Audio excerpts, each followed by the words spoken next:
আসসালামু আলাইকুম।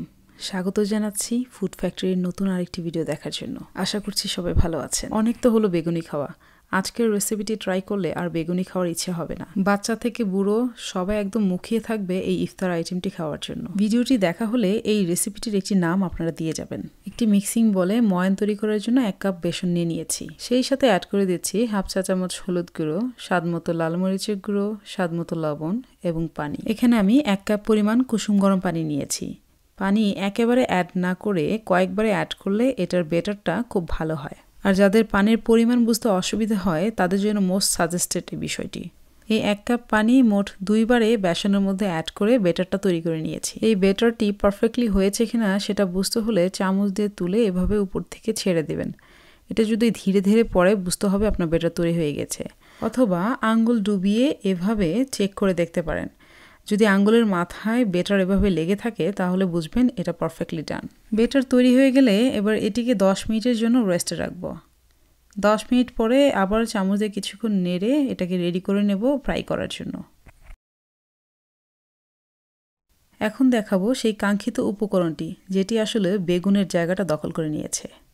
একটি ডিম নিয়ে নিয়েছি, স্বাদমতো লবণ অ্যাড করে এটাকে ঠিকমতো ফেটিয়ে নেব। এবার একটি প্যানে ছোট সাইজের 2টি বাটার কিউব নিয়ে নিয়েছি। আপনারা এর পরিবর্তে সয়াবিন তেল বা সরিষার তেল যে যেটা পারেন ইউজ করতে পারেন। মূল কথা হচ্ছে ডিমটাকে ফ্রাই করতে হবে। ডিমটি ফ্রাই করার জন্য এরকম একটি ফ্ল্যাট প্যান নিতে হবে যেন ডিমটা পাতলা হয়ে ফ্রাই হয়।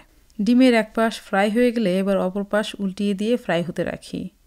এবার এরকমই একটি পিজা কাটার দিয়ে বা চামচ বা ছুরি যার কাছে যেটা আছে সেটা দিয়ে ডিমগুলোকে এরকম লম্বা লম্বা করে কেটে নেবেন। এবার একটি পট নিয়ে নিয়েছি। এই পট সামান্য গরম হলে তাতে তেল অ্যাড করে দিই। তেলের পরিমাণ একটু বেশি নিই, ঠিক যেমনটা বেগুনি ভাজতে লাগে। এবার ডিমের একটি স্লাইস ঠিক এরকম করে বেসনে ডুবিয়ে তারপরে তেল ছেড়ে দিই। একইভাবে ডিমের আরও 2টি স্লাইস বেসনে চুবিয়ে তারপরে তেলে ছেড়ে দিই। প্রথম পাশ ফ্রাই হয়ে গেলে উল্টিয়ে দিয়ে আরেক পাশ ফ্রাই হতে দিই। এই পর্যায়ে এটি ফুলা শুরু করেছে। দেখতেই পাচ্ছেন এটা কতটা ফুলে গিয়েছে। আবারও উল্টে দিয়ে অপর পাশ ফ্রাই হতে রাখি। এভাবে করে প্রতিটি পাশ আমি মোট 3 বার ফ্রাই করে নিয়েছি। ভিডিওর এতটুকুন দেখে আপনাদের কি মনে হচ্ছে এই রেসিপিটির কি নাম দেওয়া যেতে পারে? যাই হোক, আমার এটা ফ্রাই করা হয়ে গিয়েছে। এ পর্যায়ে এরকম একটি স্ট্রেনার দিয়ে এটি তুলে নিব। যে সকল বাচ্চারা ডিম খেতে পছন্দ করে না তাদেরকে এইভাবে ডিম খেতে দিতে পারেন। ডিম না খেলেও এই ডিম বানিয়ে কিন্তু বাচ্চারা খুব আগ্রহ নিয়ে খাবে। সুস্বাদু এই রেসিপিটি রমজানের ইফতার তো বটেই, যে কোনো দিনের স্ন্যাক্স হিসেবে দুর্দান্ত। এটা কতটা ক্রিস্পি হয়েছে সেটা ভিডিওর শব্দ শুনলে বুঝতে পারবেন।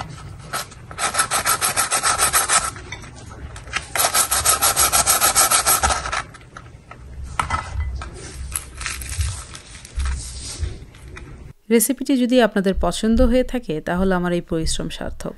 রিকোয়েস্ট থাকবে এই রেসিপিটির একটি নামকরণ করার। আপনাদের কাছে যেটা সুইটেবল মনে হয় প্লিজ কমেন্ট বক্সে সেই নামটি লিখে যাবেন। এতক্ষণ ধৈর্য ধরে ভিডিওটি দেখার জন্য অনেক অনেক ধন্যবাদ। আশা করছি দেখা হবে নতুন কোনো ভিডিওতে।